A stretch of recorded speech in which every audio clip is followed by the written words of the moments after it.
আর ধনী দাদা, আপনার আজ কেমন লাগছে? আমার তো আজ ভালো লাগছে, কিন্তু একটা কথা বলতে আমি খুব দুঃখিত হচ্ছি যে আমি পরপর 4টি ম্যাচ আমি হেরে গেলাম। আপনি যে পরপর 4টি ম্যাচ হেরে গেলেন, আজকে হেরে যাওয়ার মূল কারণটা কি?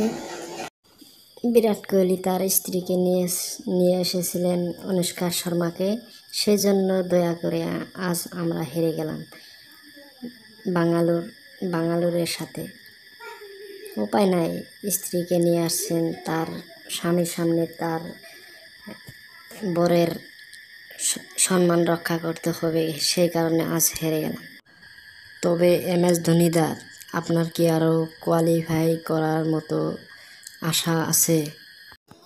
না, আমার আর কি আশা থাকতে পারে। আমার মুম্বাই বন্ধুদের আর KKR বন্ধুদেরকে এবার চ্যাম্পিয়ন হওয়ার সুযোগ করে দিয়েছি আমি।